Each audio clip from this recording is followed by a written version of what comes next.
നാലാമത്തെ ആളെ പ്രഗ്നൻ്റ് ആവുന്ന സമയത്ത് എന്നോടിങ്ങനെ ഡോക്ടർ തുടക്കത്തിൽ പറയുന്നുണ്ട്, ഒരു ഇന്നർ ബ്ലീഡിംഗ് ഉണ്ട്, അപ്പോൾ അതുകൊണ്ട് യാത്ര ചെയ്യുന്നതൊക്കെ ഒന്ന് വണ്ടിയിൽ കയറുന്നതൊക്കെ ഒന്ന് സൂക്ഷിക്കണമെന്നൊക്കെ ഇങ്ങനെ പറഞ്ഞിട്ടുണ്ടായിരുന്നു. അപ്പോൾ ആദ്യത്തെ ഒരു സമയത്ത് മാത്രമേ ആ ഒരു സ്ട്രഗിൾ ഉണ്ടായിരുന്നുള്ളൂ. സത്യത്തിൽ എൻ്റെ 5 പ്രസവങ്ങൾക്കും എനിക്ക് അങ്ങനെ ഒരു വലിയ ഒരു കോംപ്ലിക്കേഷൻസ് ഉണ്ടായിട്ടില്ല. 9-ാം മാസം വരെയും വണ്ടിയും കൊണ്ട് 2 വീലറും കൊണ്ട് നടക്കുന്ന ആളായിരുന്നു ഞാൻ. കാരണം അതുപോലെ പ്രൊട്ടക്റ്റഡ് ആയിട്ട് കർത്താവ് കൊണ്ടുപോകുമായിരുന്നു. പക്ഷേ ഈ ഒരു സമയത്ത് എൻ്റെ ഏറ്റവും വിഷമം, എനിക്ക് ദിവ്യകാരുണ്യ ആരാധനയ്ക്ക് പോകാനായിട്ട് എൻ്റെ ദൈവമേ, അപ്പോൾ എങ്ങനെയാണ് ഞാൻ 2 വീലർ എടുത്തുകൊണ്ട് തൊട്ടടുത്തേക്ക് നീങ്ങുക?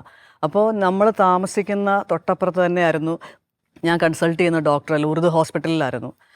അന്ന് പ്രഗ്നൻസി ഞങ്ങൾ ഉറപ്പിക്കുന്ന ദിവസം അവിടെയുള്ള ഒരു ഉണ്ണിമരിയയുടെ ഒരു ഒരു ചെറിയ ചാപ്പൽ പോലെ ഉണ്ടായിരുന്നു അവിടെ. ആ ചാപ്പൽ അവരെന്തോ പണിയുന്ന പോലെ തോന്നി. ജസ്റ്റ് ഞങ്ങൾ പ്രാർത്ഥിക്കാൻ വേണ്ടി കയറിയതാണ്. അപ്പോൾ അവരോട് ഞാൻ ചോദിച്ചു, എന്താ ഇവിടെ പണി നടക്കുന്നത്? അപ്പോൾ ചോദിച്ചപ്പോൾ പറഞ്ഞു, ഇത് നാളെ മുതൽ ഇത് ദിവ്യകാരുണ്യ ചാപ്പലായിട്ടിത് അങ്ങനെ കൺവേർട്ട് ചെയ്യുകയാണെന്ന് പറയും. അതെനിക്ക് വളരെ ഈസി ആയിട്ടുള്ള ഭയങ്കര ഒരു വലിയ കൃപയായിരുന്നു, വലിയ സന്തോഷമായിരുന്നു.